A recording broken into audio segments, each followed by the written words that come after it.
You know, there's something rather amusing about the human condition. We spend our entire lives convinced that we are broken machines in need of constant repair.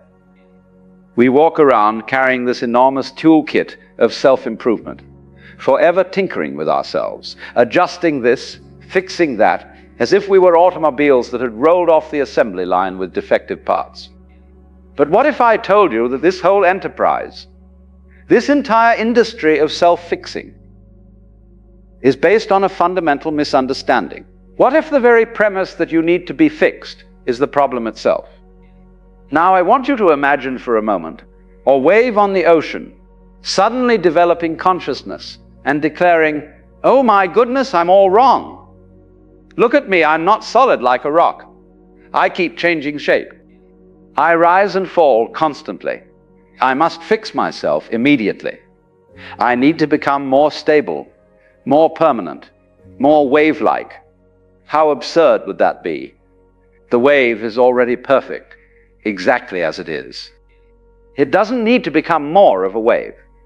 It is the ocean expressing itself in wave form. But in our human drama, we've convinced ourselves of exactly this kind of absurdity. You see, we've been sold a story, haven't we? The story goes like this: you are fundamentally flawed.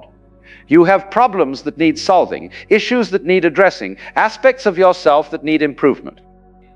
And if you just try hard enough, if you just find the right method, the right teacher, the right technique, you can finally fix yourself and become the person you're supposed to be.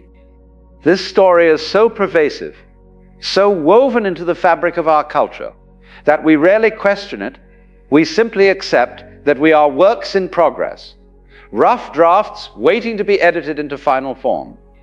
But what if this story is not just wrong, but backwards? Let me tell you something that might sound scandalous to the self-improvement industry. You were never broken. You were never incomplete. You were never a problem that needed solving. The very idea that you need to be fixed is the only thing that needs fixing. Think about it this way. When you look at a tree, do you say, "Oh, that poor tree, it really needs to work on its branches. And those leaves, completely the wrong shade of green. If only it could fix itself, it might become a proper tree someday." Of course not. The tree is already magnificent exactly as it is. It's not trying to become anything other than what it naturally is. It grows, it changes, it responds to its environment, but it doesn't have a committee meeting with itself every morning to discuss its personal development goals. But we humans, we're different.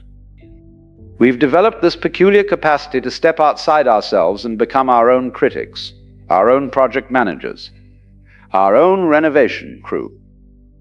We look in the mirror and see not a miraculous expression of life, but a fixer-upper. Now, don't misunderstand me. I'm not saying there's anything wrong with learning, growing, or changing. A tree learns too. It learns which way to grow toward the light, how to sink its roots deeper, how to weather storms. But the tree doesn't torture itself about not being tall enough or worry that its bark isn't smooth enough. It simply responds naturally to what life presents. The difference is this: the tree trusts its own nature, but we've learned to mistrust ours. We've been taught that our natural impulses are suspect, that our spontaneous responses are probably wrong, that left to our own devices, we'll surely make a mess of things. So we develop this internal supervisor, this constant monitor that watches everything we do and evaluates it. Am I being productive enough? Am I responding correctly? Am I improving at the proper rate? Shouldn't I be further along by now? It's exhausting, isn't it? Like having a micromanager living inside your head, taking notes on your performance, and always finding you lacking. But here's what's really happening. This supervisor, this inner critic, this voice that insists you need constant improvement, it's not actually you. It's a collection of voices from your past, judgments you've absorbed, standards you've inherited from parents, teachers, society, and culture. You've internalized a whole committee of judges, and now they're running your life.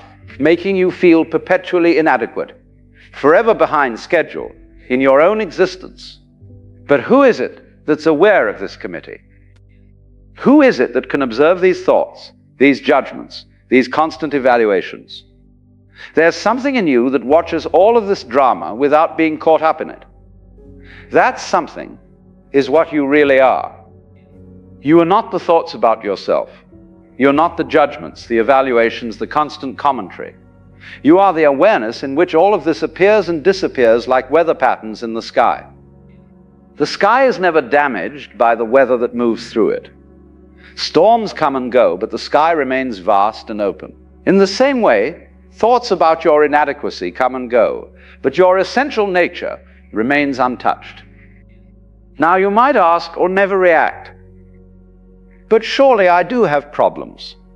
I do make mistakes. There are things about myself I'd like to change. Of course. But here's the secret.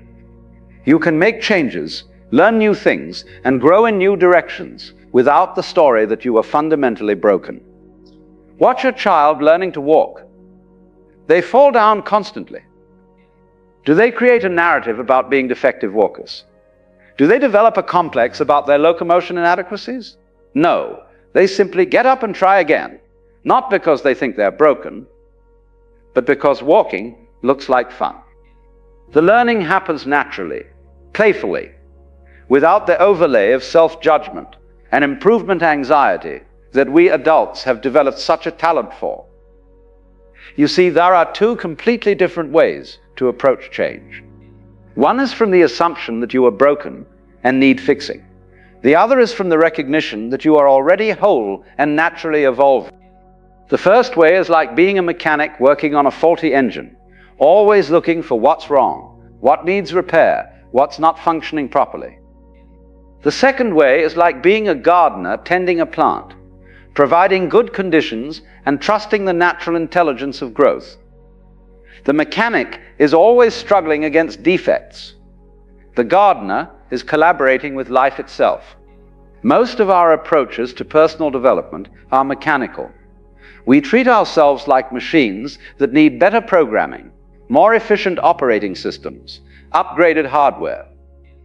We approach our emotions like software glitches, our habits like bugs in the code, our personalities like user interfaces that need redesigning. But what if you're not a machine at all? What if you're more like a garden, a living system that has its own wisdom about how to grow? When you trust this natural intelligence, something remarkable happens. You stop fighting with yourself and start flowing with yourself. Instead of trying to force yourself into some predetermined mold, you allow your unique shape to emerge.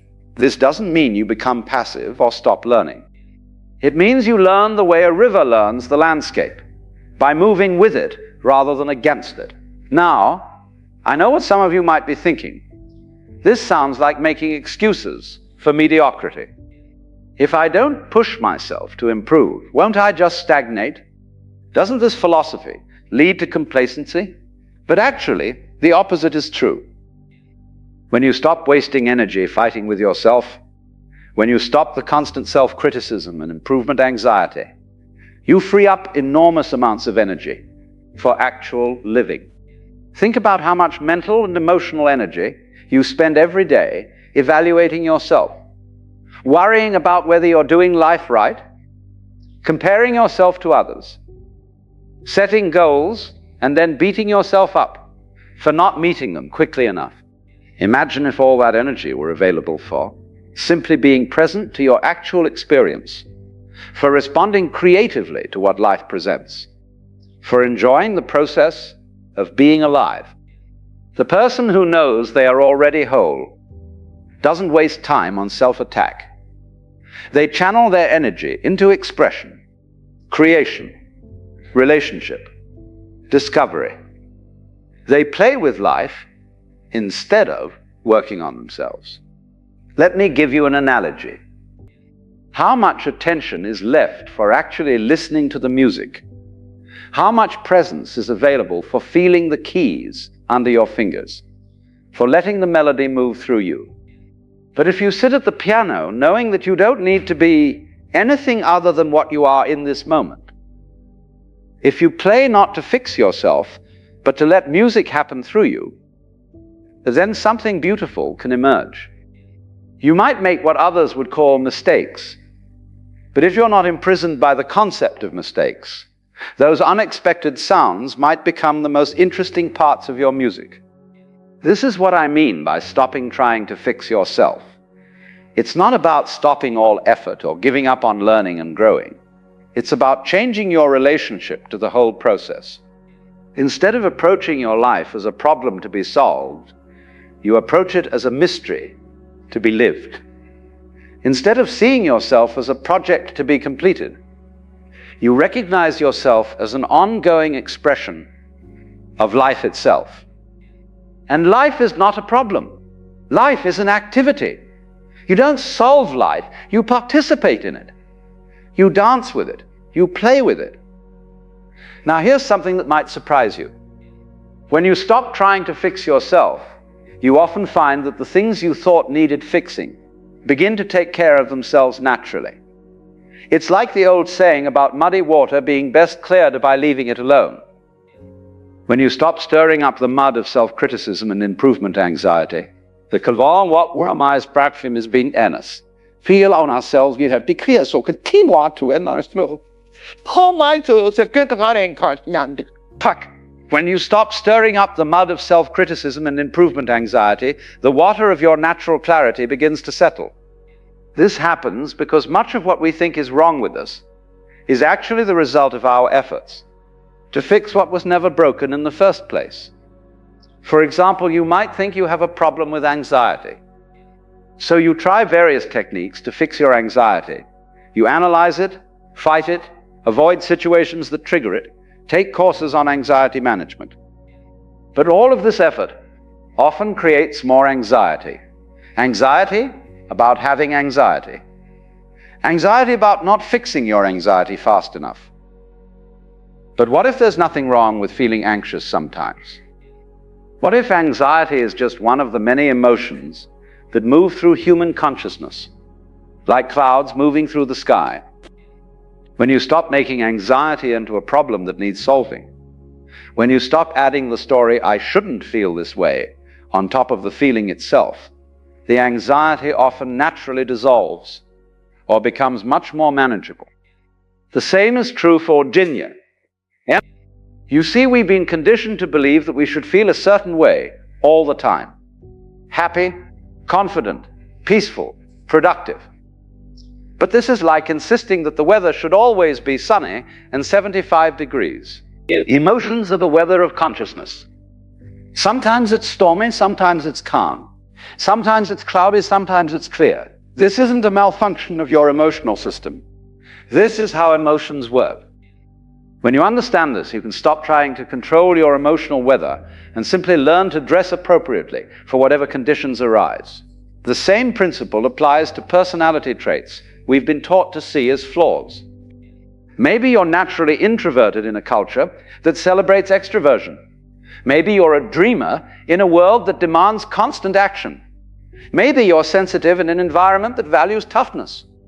Instead of trying to fix these aspects of yourself, what if you recognized them as part of your unique contribution to the world? What if you stopped apologizing for your nature and started celebrating it? The oak tree doesn't try to become more like a pine tree. The river doesn't apologize for not being a mountain. They simply express their nature fully and beautifully. When you accept your own nature this completely, something magical happens. You stop wasting energy on being something you're not, and all that energy becomes available for being magnificently what you are. Now, this doesn't mean you never learn new skills or develop new capacities, but the learning comes from curiosity and joy rather than from a sense of inadequacy. You learn because growth is fun, not because you're broken. It's the difference between learning to paint because you love color and form versus learning to paint because you think you should be more creative. One is play, the other is work on yourself. Think about children again. They don't say, I need to work on my imagination. They simply imagine. They don't set goals for becoming more playful. They simply play. The natural intelligence of growth takes care of everything without the overlay of self-improvement ideology. But somewhere along the way, we learned to distrust this natural intelligence. We were taught that we needed external authorities to tell us how to live, what to feel, who to be. We internalized these authorities and created a whole bureaucracy of self-management. We have departments of self-criticism, committees of goal setting, task forces of habit modification. We've turned our inner life into a corporation, complete with performance reviews and improvement plans. But underneath all this bureaucracy, your original nature is still there. It never went anywhere. It's been patiently waiting for you to remember that you were never broken in the first place. This original nature is not something you need to achieve or become. It's what you are when you stop trying to be anything else. It's what remains when you let go of all the stories about what's wrong with you. And what remains is quite extraordinary. Not extraordinary in the sense of being special or superior, but extraordinary in the sense of being natural, authentic, spontaneous, alive. You know, there's a wonderful paradox here. The more you try to improve yourself, the more you reinforce the idea that you need improvement. But the moment you recognize that you were never broken, improvement happens naturally, effortlessly, without the strain and struggle. It's like the difference between a plant that grows naturally toward the light and a plant that someone keeps pushing and pulling in different directions to make it grow faster. Which one do you think will flourish? When you trust your own nature, when you stop fighting with yourself, when you recognize that you are already a perfect expression of life, then growth happens the way flowers bloom naturally, beautifully, in their own timing. This is not a philosophy of complacency. This is a philosophy of trust. Trust in the intelligence that beats your heart without your conscious effort, that grows your hair, that heals your cuts, that dreams your dreams. The same intelligence that creates galaxies and governs the migration of birds is the intelligence that you are. Do you really think it needs your anxious supervision to operate properly? So here's my invitation to you. What if you conducted an experiment? What if just for one day you stopped trying to fix yourself? What if you approached that day not as a problem to be solved, but as a gift to be received? What if you met your emotions without trying to change them? What if you noticed your thoughts without judging them? What if you moved through your activities without constantly evaluating your performance? What if you treated yourself the way you would treat a good friend, with kindness, patience, acceptance, and humor? You might be surprised by what you discover. You might find that without the constant pressure of self-improvement, you naturally begin to relax. And in that relaxation, your authentic self begins to shine through. You might discover that you're actually quite wonderful exactly as you are. Not perfect in the sense of having no room for growth, but perfect in the sense of being a complete expression of life in this moment. And from that recognition, any changes that want to happen will happen easily, naturally, without force or struggle. Like a river that carves canyons, not through effort, but through persistent, gentle flow. This is the great secret that the self-improvement industry doesn't want you to know. You were never broken. You don't need to be fixed. You are already whole, already complete, already enough. The only thing that needs fixing is the belief that you need fixing. And the beautiful irony is that you can't fix that belief through more fixing. You can only see through it, the way you might see through a magic trick once you understand how it works. The magic trick is the illusion that you are separate from life, that you are a problem that life needs to solve, but you are not separate from life. You are life expressing itself in human form. And life is not a problem. Life is a celebration. So stop trying to fix yourself. There's nothing wrong with you that isn't wrong with everyone else, and there's nothing wrong with everyone else. We're all just waves on the same ocean, each one unique, each one perfect, each one temporary, each one an irreplaceable part of the whole magnificent dance. When you realize this, really realize it, not just as an idea, but as a lived experience, then you can finally relax into being who you are. And who you are is already so much more beautiful than who you think you should be. The wave doesn't need to become more like the ocean. The wave is the ocean, playing at being a wave. And you don't need to become more like life. You are life, playing at being you. And that play, that game, that dance, that's not a problem to be fixed. That's the whole point. The most astonishing fact about death isn't that it happens, but that we pretend it won't. In all of human history, the mortality rate remains stubbornly fixed at 100%. Yet we live our days as permanent residents rather than temporary visitors to this extraordinary world. What a magnificent form of collective denial. I find this particularly fascinating because death isn't merely inevitable, it's essential. Without death, there would be no renewal, no evolution, no dance of forms constantly transforming into one another. The universe itself was born through a kind of death, the dissolution of what came before. Today I'd like to invite you on a journey not to some distant shore, but into the heart of the greatest mystery that awaits us all. And perhaps as we venture into this territory together, you might discover that what seems most frightening from a distance takes on an altogether different character when examined closely. In Western civilization, we've developed the most extraordinary attitude toward death. We've made it the ultimate taboo, more forbidden to discuss openly than sex, more alarming than disease, more avoided than failure. And I find this absolutely fascinating. You see, we live in a culture that has convinced itself that death is a mistake, some terrible cosmic error that shouldn't be happening to us at all. As if the universe slipped up and allowed this dreadful thing called death to infiltrate life. How perfectly absurd is less than #0. 5# is greater than. When I was a young theologian, I observed how Christianity had transformed death from a natural process into a moral issue, the wages of sin, the punishment for wrongdoing. And later, as our society became increasingly secular, we didn't abandon this fear, we simply medicalized it. Death became a failure of medicine rather than a failure of virtue. But what if death isn't a problem to be solved? What if instead it's an essential aspect of existence that gives life its very poignancy? Think about music for a moment. Would you want a symphony that never ended? A single sustained note played eternally? Of course not. The beauty of music lies precisely in its rhythm, in the appearance and disappearance of notes, in the dance between sound and silence. In the East, particularly in Hindu and Buddhist traditions, death is not hidden away in sterile hospital rooms. It's acknowledged as part of the sacred rhythm of existence.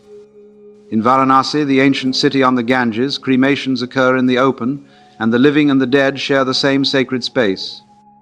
There's a wisdom in this transparency that we've lost in our desperate attempts to pretend death doesn't exist. I'm reminded of the Zen master who, when asked what happens after death, laughed and said, "I don't know." When his students expressed surprise that a great master wouldn't know such a thing, he replied, "Yes, but I don't know in a different way than you don't know." His not knowing came from wisdom, not ignorance. And perhaps that's our first step toward understanding death, acknowledging that it remains and must remain the great mystery. Let's consider something quite extraordinary. What exactly is it that you're afraid will die? When you contemplate your own death, what precisely do you think will end? You say, "I will die," but who or what is this I that fears its own extinction? You see, the root of our fear lies in a fundamental misunderstanding. We've convinced ourselves that we are isolated entities, separate selves enclosed in bags of skin, disconnected from the rest of existence. And from this perspective, death indeed appears as a terminal catastrophe. But what if this sense of being a separate self is the real illusion? What if, as I've often suggested, the feeling of being a lonely ego trapped inside a body is a kind of hallucination? A useful one for certain purposes, certainly, but not the deepest truth of what we are. Consider your body. Where did it come from? The food you've eaten, which came from the soil and sunlight. The water you've drunk, which circulated through clouds and oceans and streams before entering you. The air you breathe, shared with every other breathing being. Your very atoms were forged in the hearts of stars billions of years ago. In what meaningful sense, then, can you claim to be separate from the world?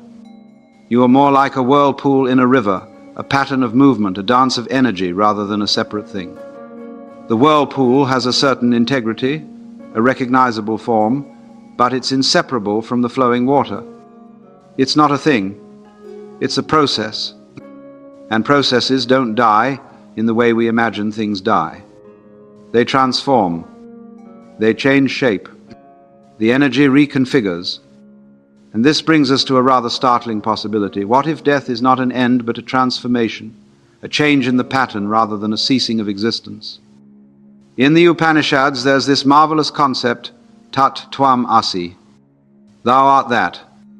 You are not separate from the ultimate reality, the Brahman, the fundamental ground of being. And if that's true, then what dies? Only the temporary form, the passing configuration, not the underlying reality. Let me suggest something rather outrageous. What if death is simply part of an elaborate cosmic game? A game of hide and seek that consciousness plays with itself? You see, according to an ancient Hindu idea, the universe begins when Brahman, the ultimate reality, plays a game called Lila, divine play. In this game, the infinite consciousness pretends to forget its true nature. It divides itself into countless separate beings, each believing itself to be isolated and alone. It's rather like what happens when you go to the theater. For a few hours, you willingly suspend your disbelief.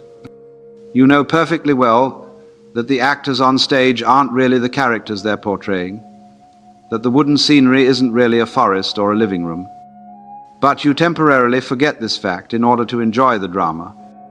And perhaps life and death operate on a similar principle.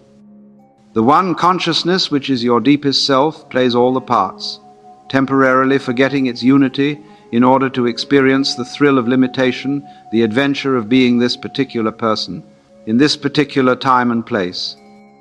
From this perspective, death is simply the moment when one role ends. The actor walks off stage, perhaps to rest, perhaps to take on another role entirely. But the actor doesn't cease to exist just because the performance of one particular character is complete. I've often used the metaphor of dreaming to illuminate this idea. When you dream at night, you create an entire world populated by seemingly independent characters. You feel yourself to be one specific person in that dream, relating to others who appear separate from you. But when you wake up, you realize that the entire dream, all the characters, all the settings, all the drama, was happening within your own consciousness. You were not just the dreamer, but the dream itself. What if physical death is similar to waking up from a dream? Not an end, but an awakening to a wider reality that was always there, but temporarily forgotten in the intensity of the dream? The Tibetan Book of the Dead describes death as precisely this kind of awakening, a moment when the fundamental ground of consciousness, which they call the clear light, reveals itself. Unfortunately, they say, most of us are so accustomed to identifying with our limited selves that we flee from this boundless light back into the familiar constriction of individual existence. And so the wheel keeps turning, and we're born again into another temporary form, another role in the cosmic drama. Let's push this inquiry a bit further. When we say someone has died, what exactly do we mean? We observe that the body stops functioning, the heart no longer beats, the lungs no longer breathe, the brain no longer generates electrical patterns we associate with consciousness. But is that really the end of the person? Consider this peculiar fact. Your body is constantly changing. The cells that compose you are continuously dying and being replaced. Scientists tell us that within approximately 7 years, virtually every molecule in your body has been exchanged for a new one. The body you had as a child no longer exists. Those cells have long since been replaced. Yet you feel a continuity of identity. Something persists through all these physical changes. So what are you if not simply your physical body? Perhaps you'll say, I am my memories, my personality, my unique pattern of thoughts and feelings. But these too are constantly changing.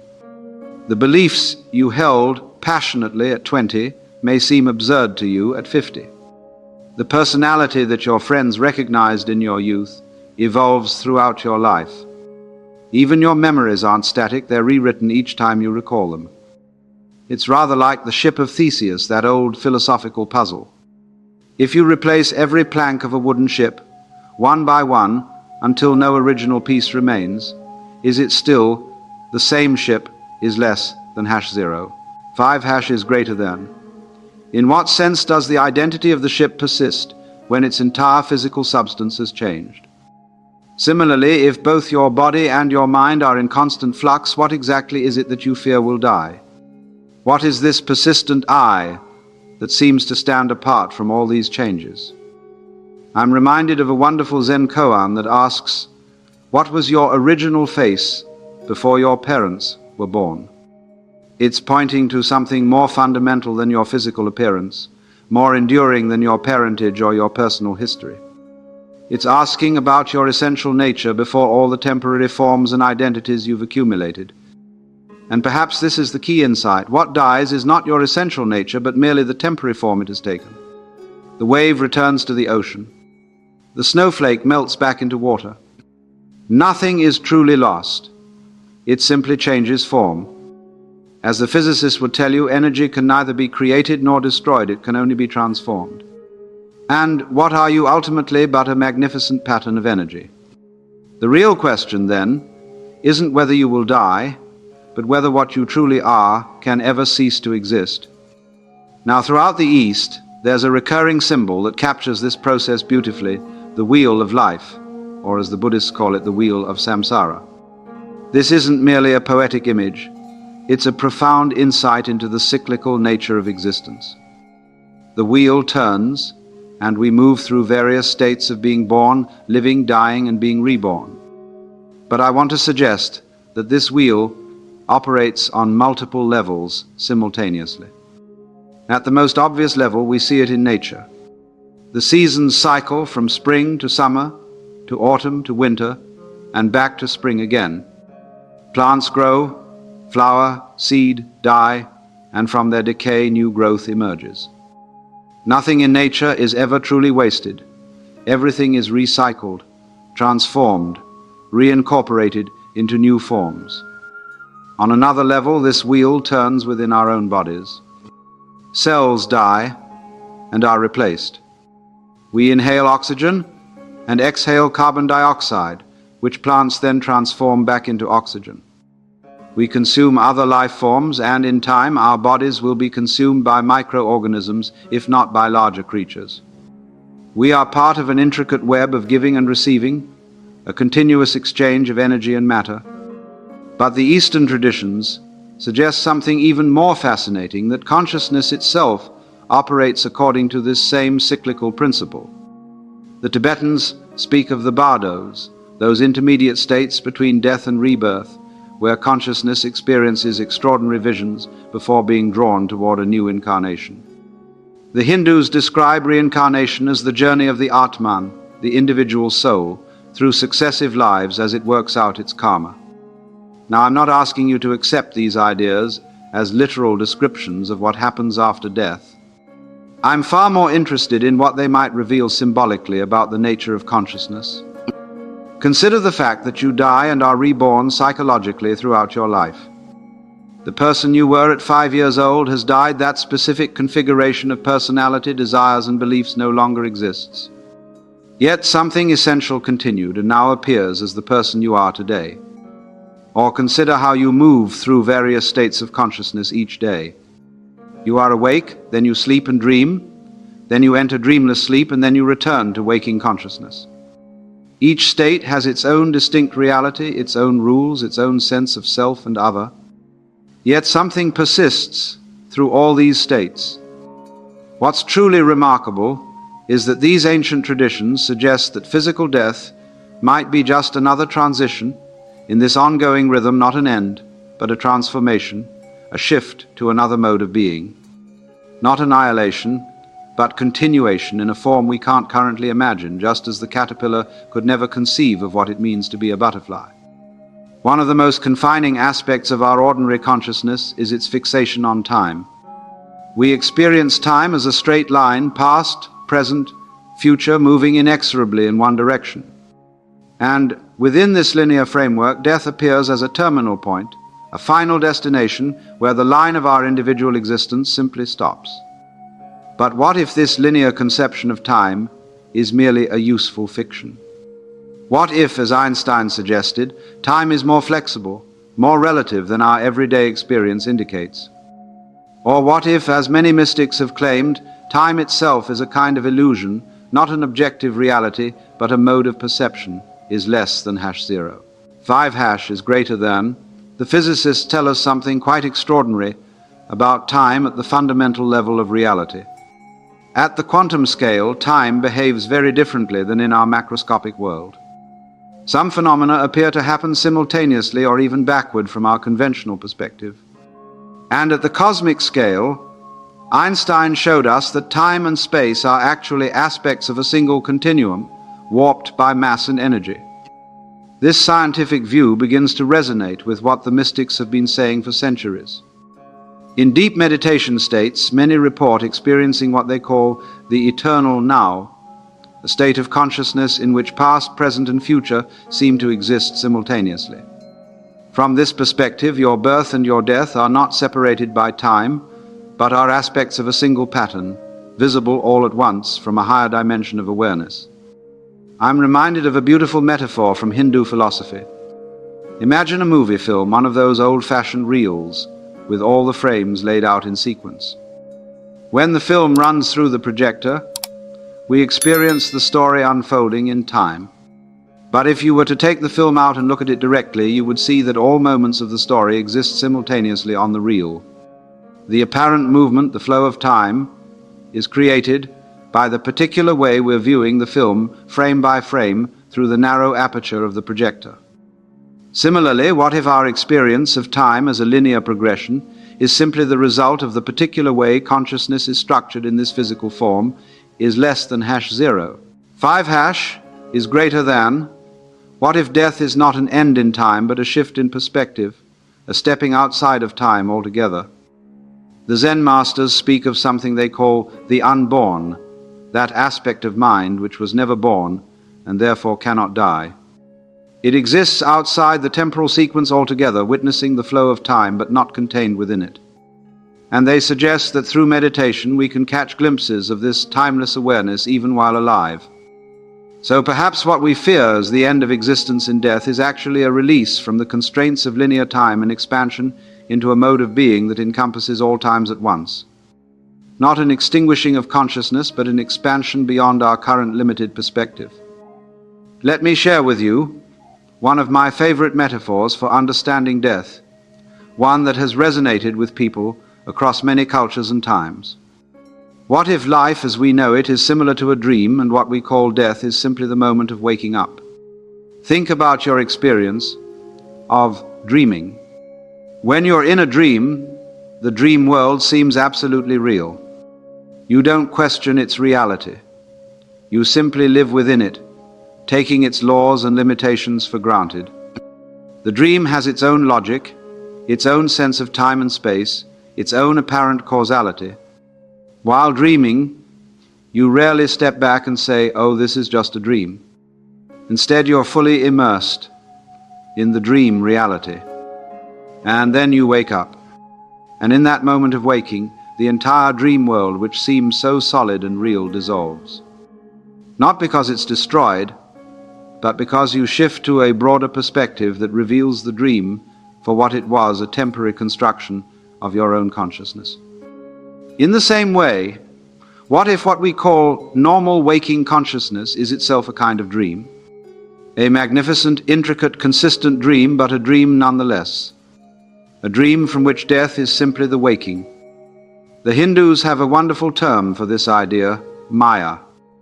Often translated as illusion, it doesn't mean that the world is fake or non-existent, but rather that it's not what it appears to be. Like a magic show, it's real as a performance, as an experience, but the nature of the reality is different than our ordinary interpretation suggests. I love how the great Advaita Vedanta sage Ramana Maharshi approached this question. When asked what happens after death, he would often counter with another question: who is it that wants to know? His point was that before we can understand what happens to us after death, we need to understand who or what we truly are. And his radical suggestion was that our true nature is not the temporary personality, the character in the dream, but the awareness in which the entire dream of life unfolds. Consider those rare lucid dreams where you suddenly realize, while still dreaming, this is a dream.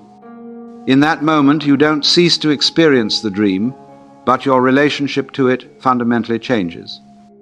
You're no longer bound by its apparent limitations. You can fly, walk through walls, transform objects with a thought. You're simultaneously within the dream and beyond it. Perhaps spiritual awakening is similar to becoming lucid in the dream of life. And perhaps physical death is the complete waking from this dream into a mode of being that transcends the limitations we've taken for granted. Not an end, but an awakening to what was always true beneath the appearances. As the Persian mystic Rumi beautifully put it, this place is a dream, only a sleeper considers it real. And perhaps the greatest liberation is realizing this not after death, but here and now, in the midst of life itself.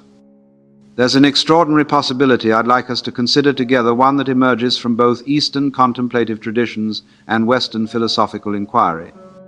What if consciousness itself doesn't depend on the brain? What if instead the brain acts more like a receiver or a filter for consciousness rather than its source? You see, we typically assume that consciousness is produced by the brain, that it's a kind of epiphenomenon that arises from neurological processes. And from this perspective, when the brain dies, consciousness must necessarily end as well. It's a perfectly reasonable assumption based on our everyday experience. But there's another possibility, one that's been articulated by mystics and some philosophers throughout history. What if consciousness is more fundamental than matter? What if it's not a product of physical processes, but rather the ground from which physical reality emerges is less than #0? 5 is greater than. The brilliant philosopher William James suggested what he called transmission theory, the idea that the brain might not produce consciousness, but rather transmit or filter it. Much like a radio receives radio waves, but doesn't create them. If this were true, then the death of the brain would not mean the end of consciousness, but merely the end of that particular reception or filtering. In certain meditative states, practitioners report experiencing what is called consciousness without object, pure awareness without any specific content. Not awareness of something, but awareness itself, prior to the division into subject and object. This state is described across contemplative traditions, from Buddhism's Rigpa, or pure awareness, to Hinduism's Turiya, or fourth state of consciousness beyond waking, dreaming, and dreamless sleep. What's fascinating is that this consciousness without object is reported to be timeless, spaceless, and fundamentally blissful. It's not empty in the sense of being a void or a nothingness, but rather so full of potential that no single form can contain it. It's not unconsciousness, but rather consciousness liberated from its usual limitations and divisions.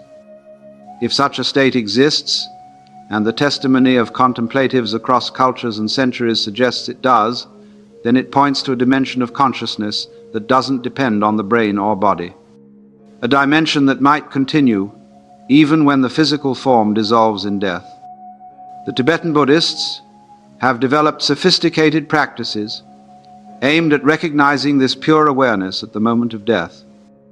The Bardo Thodol, mistranslated as the Tibetan Book of the Dead, is actually the liberation through hearing in the intermediate state. It's a set of instructions for recognizing the essential nature of mind as the illusory forms of the after-death state arise. According to this tradition, at death, when the limitations of physical existence fall away, there's a moment when pure, boundless awareness reveals itself. If one can recognize this clear light as one's own true nature, not something external, but the very ground of one's being, then liberation is possible. If not, consciousness continues in its journey through various illusory forms, eventually leading to rebirth. I'm not asking you to accept this as literal truth, but I invite you to consider it as a possibility that what we essentially are is not limited to the physical form or even to the individual mind, but is this boundless awareness itself. And if that's the case, then death is not an end but a transition, a dropping away of the temporary limitations we've mistaken for our true nature. Let me offer you what I consider one of the most beautiful and illuminating metaphors for understanding our relationship with death, the ocean, and the wave. Imagine the vast ocean, boundless, powerful, ever-moving.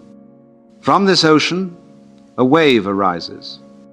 The wave has a distinct form, an individual identity.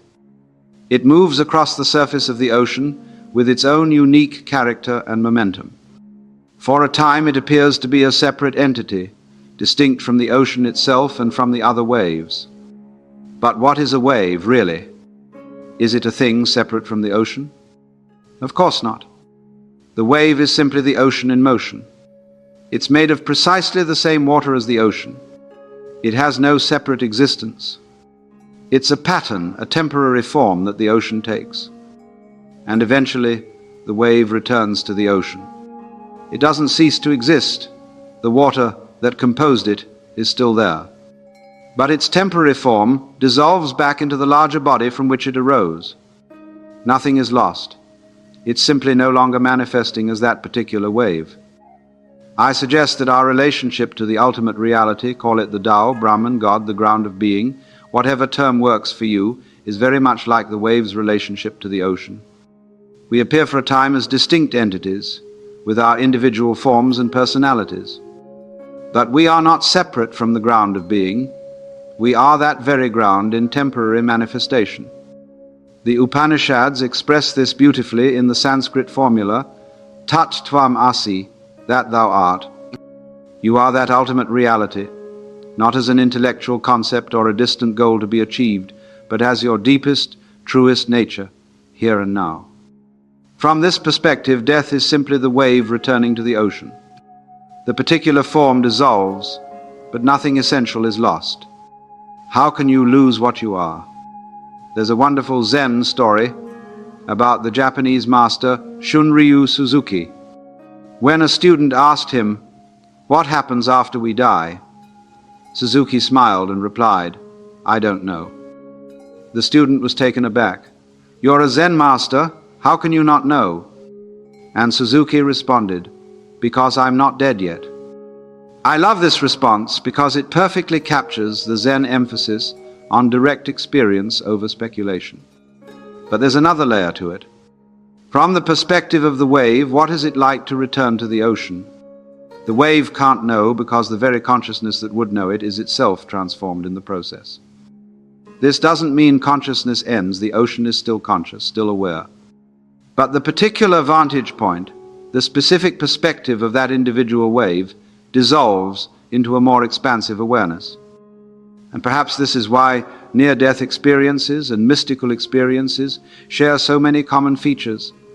The sense of expanding beyond the boundaries of the individual self, the experience of boundless light and love, the feeling of returning home to a more fundamental reality. Perhaps in both cases we're getting a glimpse of what it's like for the wave to remember it is the ocean. So when we ask what happens after death, perhaps the truest answer is not that we are annihilated or that we continue as the same individual in some otherworldly realm, but that we return to what we always were, beneath the appearances, the boundless, fathomless ocean of being itself. After all our explorations, all our metaphors and philosophical musings, we arrive at what might be the most important insight of all, that death remains and must remain a mystery, is less than #0. 5# is greater than. And perhaps the wisest response to this mystery is not certainty but wonder. Not dogmatic belief, but open-hearted curiosity. You see, there's a peculiar presumption in our modern world that everything must be known, categorized, explained. We've developed such confidence in our scientific methods that we've come to believe nothing should remain mysterious. And yet the greatest scientists are often the first to acknowledge the vast ocean of the unknown that surrounds our small island of knowledge. There's a wonderful humility in admitting that some things lie beyond our current understanding. Not because they're supernatural or magical, but because they transcend the conceptual frameworks through which we normally make sense of reality. Death may be precisely such a mystery, not because it's inherently unknowable, but because knowing it would require a mode of understanding that transcends our ordinary dualistic consciousness, our subject-object way of knowing. Consider this. How could a caterpillar possibly understand what it means to be a butterfly? The transformation is so radical, so complete, that it exceeds anything in the caterpillar's experience. The caterpillar can't imagine flying because it has no frame of reference for flight. It can't conceive of seeing through compound eyes because its mode of perception is so different. Similarly, trying to understand death from within the framework of our current consciousness may be like the caterpillar trying to conceive of butterfly existence. The transformation may be too profound to be grasped in advance. And this brings me to what I consider the most liberating approach to death, to embrace the mystery itself, to become comfortable with not knowing, not as an evasion or as intellectual laziness, but as a profound acknowledgement of the limitations of our conceptual thinking. The British philosopher Douglas Harding described an extraordinary exercise he called having no head. He pointed out that from your own first-person perspective, you never actually see your head. You see the world from your head, but the head itself is a kind of absence, a space in which the world appears. In a similar way, perhaps death is not something we can look at objectively, but rather the space from which a new kind of seeing might emerge. The Taoists speak of wu wei, not inaction, but non-interfering action, action in accordance with the natural flow. And perhaps the wisest approach to death is a kind of wu wei, neither clinging to life out of fear, nor rushing toward death out of romantic fascination, but allowing the natural unfolding of our temporary form in harmony with the larger rhythms of existence. There's an old Zen story about a monk who was asked, "What is the way?" And he replied, "Walk on." When asked, "But what is the way?" he simply repeated, "Walk on." Perhaps this is the truest wisdom regarding death as well. We don't need to know the destination in advance. We simply need to walk on, one step at a time, with presence and awareness. And this brings us to what might be the most profound insight of all, that the question of what happens after death is intimately connected to the question of how we live now. Our attitude toward death shapes our experience of life, just as our way of living influences how we'll meet death when it comes. If we live fully, with presence and awareness, embracing each moment as it arises, then perhaps death will not come as an interruption or an enemy, but as a natural completion. Not an end to be feared, but a transition to be met with the same open awareness with which we've lived. My friends, we've journeyed together through many dimensions of this great mystery called death. We've explored ancient wisdom and modern insights, metaphors and philosophies, questions and possibilities. And while I cannot claim to have given you certainty, for who could possibly do that, I hope I've offered something perhaps more valuable, a way of approaching death that transforms our relationship with life itself. For these two, life and death, are not opposites but companions, not enemies but dance partners in the great rhythm of existence. Each gives meaning to the other, each makes the other possible. Without death, life would lose its poignancy, its preciousness. Without life, death would have no significance. The physicist's law of conservation tells us that energy cannot be created or destroyed, only transformed. And what are you, what am I, but extraordinary patterns of energy, physical, mental, spiritual energy, dancing momentarily in this particular form before flowing onward into new configurations? Is less than #0. 5# is greater than. The wave returns to the ocean. The snowflake melts back into the water. The character steps off stage when their role in the play is complete. Nothing essential is lost. Everything continues in endless transformation. And so, as we conclude our exploration together, I invite you not to settle on any fixed belief about what happens after death, but to hold the question itself with reverence and wonder. Let it work in you. Let it open you to the mystery of your own existence here and now.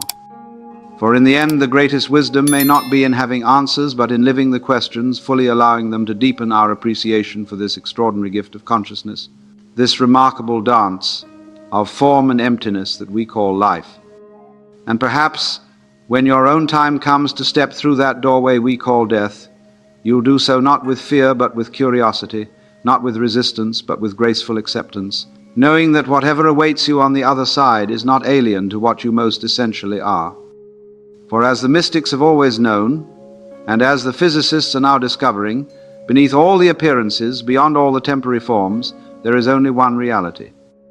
And that reality, call it consciousness, call it the ground of being, call it what you will, can never be diminished or destroyed, but only transformed, only revealed ever more fully in the endless unfolding of existence. And so, my friends, live well, live fully, live with awareness. For to understand death, we must first understand life.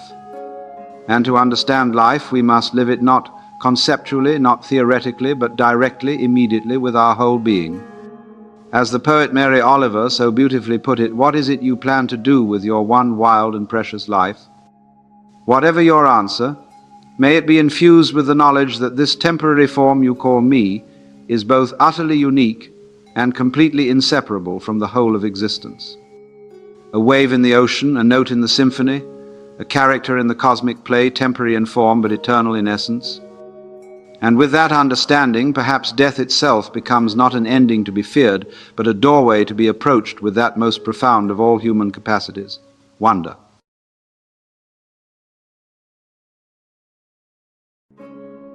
What a peculiar game we play with ourselves. We fret and worry about this thing called death, this great unknown that awaits us somewhere in the murky future. We spend fortunes trying to postpone it, religions trying to transcend it, philosophies trying to make sense of it. And yet we completely overlook something rather extraordinary. You've already experienced what death is. Before you were born, before you were conceived, where were you? What was your experience for those billions of years that the universe existed without this particular arrangement of matter and consciousness that you call myself? Were you suffering? Were you afraid? Were you anything at all? This state of non-being, this absence of your particular form of consciousness, it's not theoretical. It's not imaginary. It's a condition you've already been in. And somehow, remarkably, here you are now, having emerged from that very state you so deeply fear returning to. I want to explore with you this profound paradox, that the thing we most dread is something we've already experienced. And in understanding this circular nature of existence, we might just discover a radically different way of being alive right now, not as temporary visitors to an alien world, but as expressions of an eternal process that has no true beginning and no final end. Let's dive into this mystery together. We have this peculiar idea, you see, that there was a definite moment when you began, a precise instant when you came into being. Birth seems like such a clear starting point, doesn't it? But I want to suggest something rather revolutionary. What if this whole idea of having a beginning is just a convenient fiction? Consider a wave in the ocean. When exactly does a wave begin? Can you point to the precise moment when it becomes distinct from the rest of the sea? Of course not. The wave is a pattern, a behavior of the entire ocean. It doesn't come from the ocean or go back to it. It is the ocean, temporarily playing at being a wave. Similarly, you are not something that came into the world. You are something the world is doing. Just as an apple tree apples, the universe peoples. You didn't arrive here from somewhere else. You grew out of this reality like a fruit from a tree. So when we say you've already died before being born, I'm suggesting that the state you emerged from isn't foreign territory at all. It's the very stuff from which you are eternally emerging and to which you are eternally returning. Birth and death are not entrances and exits. but transformations of the same continuum. What we call the beginning is often merely the eye opening after a blink, not the creation of the eye itself. Isn't that a fascinating way to consider yourself? Not as something with a clear start and end, but as a pattern that the universe is forever weaving and unweaving. Now, what about this state we call death? 0. 5. This great unknown that looms ahead of us, filling so many with absolute terror. This thing that we spend enormous amounts of energy avoiding, denying, postponing. What if I told you that you've already experienced it? You see, the state of not existing as you isn't some mysterious condition you've never encountered. It's precisely where you were before your birth. For billions of years, the universe got along perfectly well without this particular arrangement of energy and matter that you call myself. And how did that feel to you? It didn't feel like anything, did it? It wasn't painful. It wasn't frightening. It wasn't even boring. As Mark Twain so cleverly put it, I do not fear death. I had been dead for billions and billions of years before I was born, and had not suffered the slightest inconvenience from it. Isn't that marvelous? What we fear is not death itself, but the process of dying, the anticipation of an end. Yet death itself is simply the other bookend to birth, the complementary state from which we emerged and to which we return. It's as natural to us as the darkness before dawn. Consider how curious it is that we don't spend any time at all worrying about our non-existence before birth. Nobody lies awake at night distressed about all those centuries they missed. Yet the prospect of missing future centuries fills us with dread. Isn't that an odd asymmetry? Perhaps it reveals something about the real nature of our fear. What we truly fear, you see, is not non-existence, but the loss of what we have now. And yet the fact that you emerged once from non-being might suggest something rather wonderful about the nature of existence itself. Let's look more closely at consciousness itself. We tend to think of awareness as a continuous state, like a light that turns on at birth and off at death. But is that really how consciousness operates? When you observe your own awareness carefully, you'll notice it has a pulsing, rhythmic quality. It's not a solid state, but more like a flickering flame. You're aware, then momentarily distracted, then aware again. You're present, then daydreaming, then present once more. You're awake, then asleep, then awake again. Every night when you fall into deep, dreamless sleep, your consciousness as you know it temporarily ceases. And yet, you don't fear going to sleep, do you? You surrender to it gladly. You trust implicitly that awareness will return, even though, strictly speaking, the you that wakes up is not identical to the you that went to sleep. Your cells have changed, your thoughts have shifted, your memories have been reorganized. Consciousness, you see, is not a continuous possession, but a rhythmic process. Like breathing, it naturally expands and contracts. Like a heartbeat, it pulses between states. And like the tide, it flows in and out. This pulsing nature of consciousness offers us a profound insight into life and death. Perhaps death is not the final switching off of a light, but simply the longest phase of its natural flickering. Perhaps non-being is not the opposite of being, but its necessary counterpart in the greater rhythm of existence. Just as the space between musical notes is essential to the melody, perhaps the intervals of non-existence are essential to the symphony of being. And if consciousness has emerged once from the void, who's to say it cannot emerge again? Not as the same melody, perhaps, but as part of the ever-changing music of the cosmos. Now, you might reasonably ask, if I've already experienced death before birth, why don't I remember it? And that's a perfectly sensible question. But let me ask you this: do you remember being born? Do you remember your first year of life? For most of us, these formative experiences are completely inaccessible to memory. Memory, you see, is not a perfect recording of experience. It's a selective creative process that requires certain neural structures to be in place. We don't remember things that happened before those structures developed. And we certainly can't remember a state where there was no we to do the remembering. But absence of memory doesn't equal absence of experience or connection. Consider the ancient symbol of the Ouroboros, the serpent eating its own tail. It represents the cycle of death and rebirth, the eternal return. Many of the world's great philosophical traditions have suggested that existence moves not in a straight line but in a great circle, or perhaps a spiral. The Hindus speak of samsara, the Buddhists of the wheel of becoming. The ancient Greeks had their concept of eternal recurrence, all pointing to the same intuition that what appears to be an ending may in fact be part of a greater cycle. I'm not necessarily suggesting literal reincarnation here. Rather, I'm inviting you to consider that the boundary between being and non-being may be more permeable than we imagine. That consciousness may be less like a possession and more like a process that the universe enacts through countless forms. After all, the atoms in your body once existed in stars. The carbon that forms your cells has been part of countless other living beings.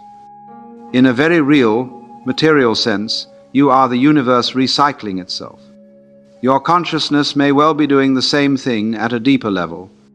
So perhaps we don't remember our prior non-existence for the same reason a wave doesn't remember when it was part of the undifferentiated ocean. Not because that state was unreal, but because it was too fundamental to be captured by memory. Let's think about this whole business of existence in another way. What if the universe at its core is playful?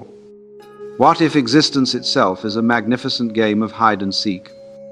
Consider, what would it be like to be God, or the Tao, or the fundamental consciousness, whatever term you prefer for the ultimate reality?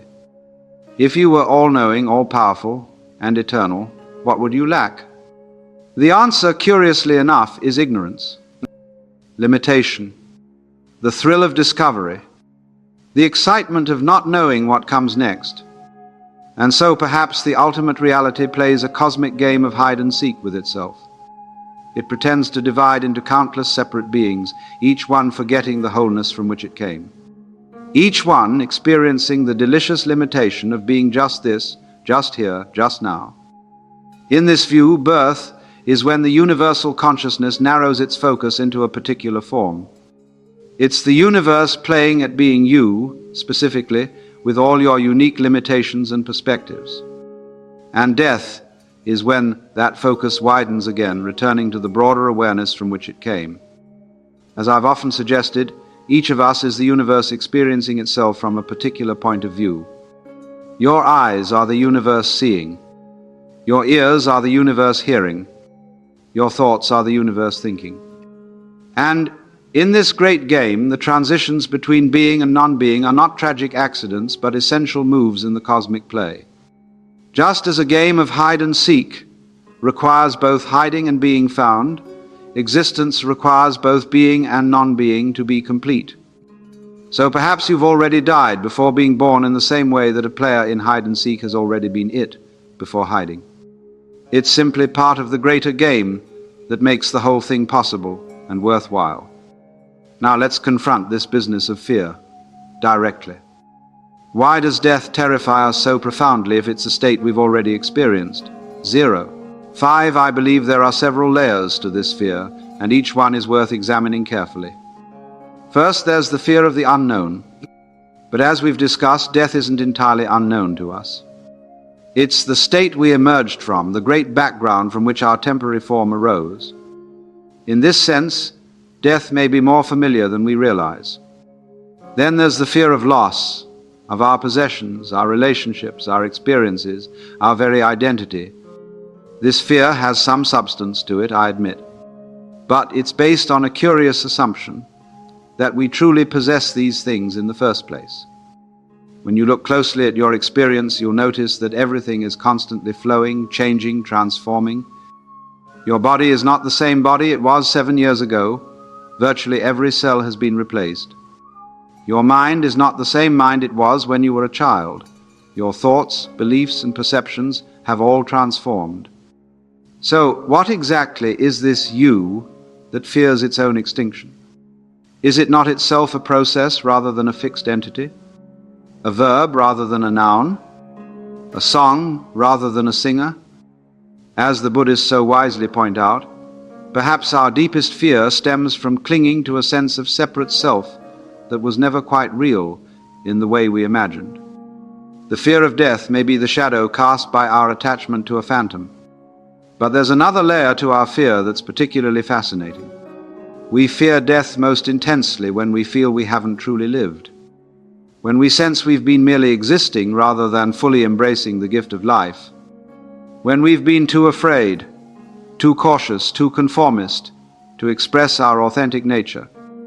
Ironically, it's often our fear of death that prevents us from truly living. We become so concerned with preserving our life that we forget to use it, to spend it, to live it fully. Like a miser who starves to death atop a pile of gold, we cling so tightly to life that we never truly experience it. Understanding that you've already been in the state of non-existence and survived it, so to speak, can be profoundly liberating. It suggests that what we call death is not the opposite of life, but simply another aspect of the greater cycle of being. Let's challenge another assumption that underlies our fear of death, the notion of linear time. We tend to imagine time as an arrow moving in one direction only, from past to future, from birth to death. But is this the only way to understand time? Many of the world's wisdom traditions suggest otherwise. They speak of time as cyclical rather than linear. Think of the seasons constantly rotating, the planets endlessly orbiting, day following night following day. Nature doesn't move in straight lines, but in circles and spirals. When we observe our own experience closely, we notice that psychological time isn't linear either. It expands and contracts according to our state of mind. A minute of boredom can feel like an hour, 0. 5. An hour of fascination can feel like a minute. In dreams and deep meditation, time as we normally experience it seems to dissolve altogether. What if time as we understand it is simply another construct of our particular mode of consciousness? What if the separation between past, present, and future is a useful illusion rather than an absolute reality? Physicists like Einstein have shown that time and space are not separate dimensions, but aspects of a unified space-time continuum.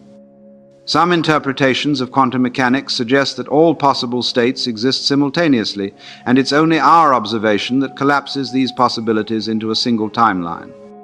If time is less like an arrow and more like a dance, then birth and death may not be the absolute beginning and end we imagine them to be.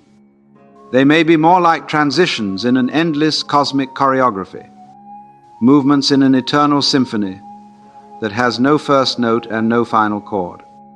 In this view, you've already died before being born, not just in the sense of having experienced non-existence, but in the deeper sense that the divisions between past, present, and future are themselves relative rather than absolute.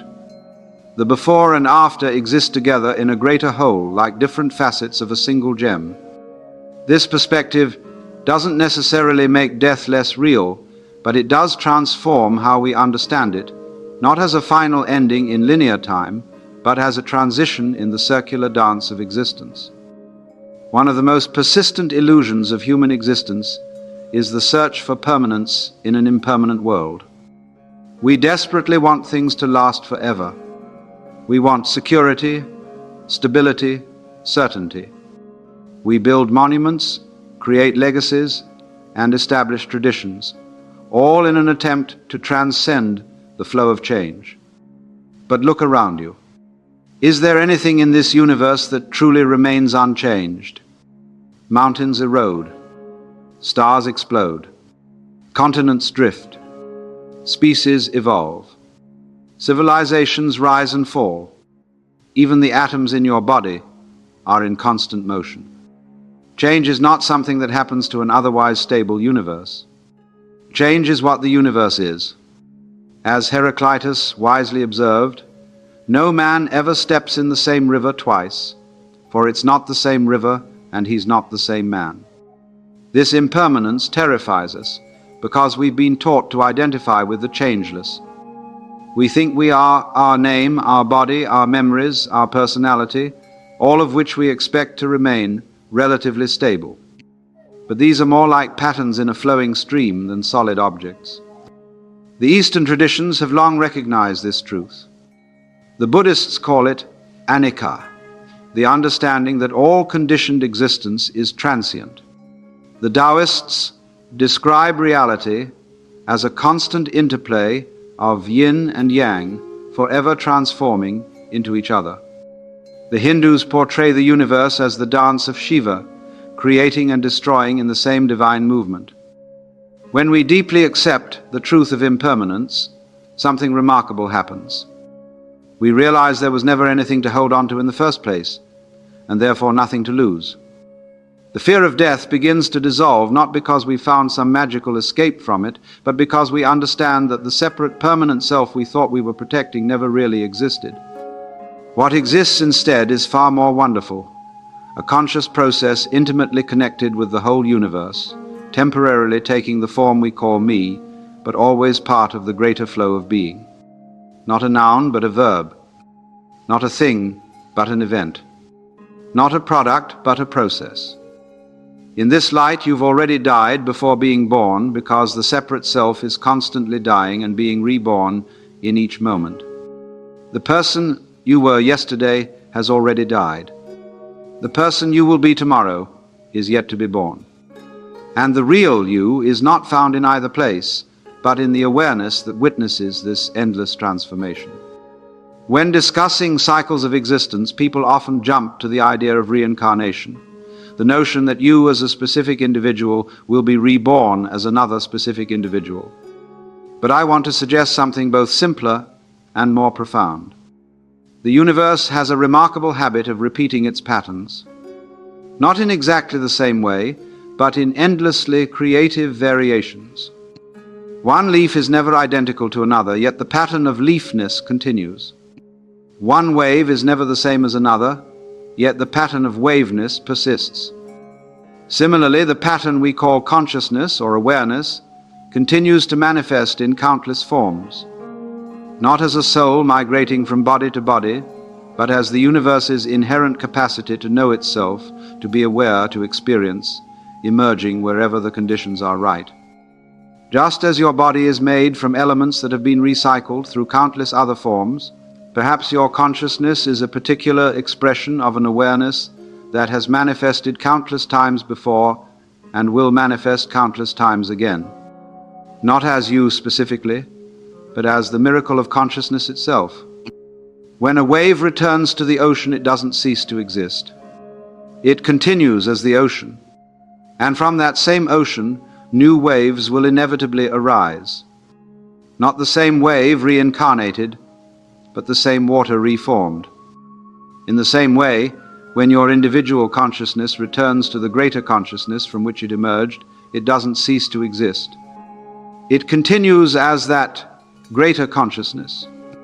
And from that same source, new instances of awareness will inevitably emerge. Not you reincarnated, but the same awareness reformed. This perspective offers a different kind of immortality, not the continuation of a separate self, but participation in the eternal dance of being and becoming. Not your personal survival, but your essential continuity with all that is. In this sense, you've already died before being born, because the awareness that you are has already been through countless cycles of formation and dissolution. The particular pattern you call me may be unique, but the substance of which it's made, both physical and conscious, has been recycling since the beginning of time. So what does all this mean for how we live right now, in this very moment? 0. 5. How does the understanding that you've already died before being born transform your experience of being alive? First, it invites a profound shift in perspective. When you realize that what you call myself is not a separate entity that popped into existence at birth and will disappear at death, but a temporary pattern in the eternal flow of being, your entire relationship with life can transform. You begin to identify not with the pattern, which is indeed temporary, but with the awareness that perceives the pattern. And that awareness, I suggest, is continuous with the fundamental consciousness of the universe itself. Second, this understanding can dramatically reduce the fear of death, not by promising some kind of personal survival, but by revealing that what truly survives doesn't need your protection or concern. Just as a wave doesn't need to worry about returning to the ocean, it is the ocean, temporarily in wave form, you don't need to worry about returning to the source of being. You are that source, temporarily in human form. Third, and perhaps most importantly, the recognition that death is not foreign to you but intimately familiar can profoundly enhance your appreciation of life. When you stop seeing death as the enemy of life and start seeing it as life's complement, its necessary partner in the dance of existence, you can embrace the entire cycle with gratitude rather than resistance. The Japanese have a beautiful concept called mono no aware, the pathos of things. It's the wistful recognition that the impermanence of things is precisely what makes them precious. The cherry blossom is especially beloved because it blooms so briefly. The autumn moon touches us so deeply because it will soon be gone. In the same way, our lives become more precious, not less, when we acknowledge their transience. Every experience becomes more valuable, not less, when we recognize it will never be repeated in exactly the same way. Every relationship becomes more meaningful, not less, when we understand it exists within the context of impermanence.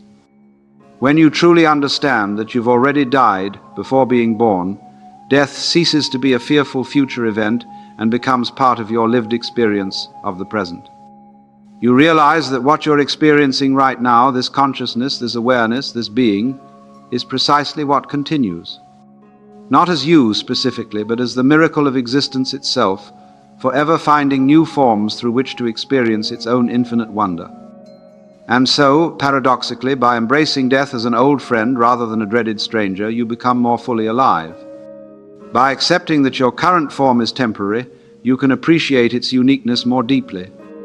By recognizing that you are not separate from the rest of existence, but intimately connected with it, you can experience the kind of belonging and meaning that no amount of personal survival could provide. This is the wisdom that death offers to life. Not that you must survive at all costs, but that you are already part of something that cannot die because it was never born in the conventional sense. Not that you must accumulate experiences before time runs out, but that you are the timeless awareness in which all experiences arise and dissolve. As we bring our exploration to a close, I invite you to consider a simple truth. The fact that you exist at all is the real miracle. Not that you might continue existing forever, but that you exist now. That out of infinite possibilities, this particular configuration of energy and consciousness that you call myself has manifested. That out of the vast ocean of potential being, this specific wave has arisen. When you truly grasp this, gratitude becomes the most natural response. Not grasping for more time, more experiences, more life, but profound appreciation for the gift of being here at all, for however brief a moment in the cosmic scale. You've already died before being born, and yet, here you are. That's the mystery and the miracle. That's the dance of existence that never truly begins and never truly ends, but continually transforms itself through countless forms, each one unique, each one precious, each one a temporary expression of the eternal now. So I leave you with this thought: don't be afraid to die, for you've done it before. And don't forget to live, for this particular dance will never come again. Embrace both the forming and the dissolving as equally sacred aspects of the same divine play. And in doing so, discover what it means to be truly, fully, gloriously alive.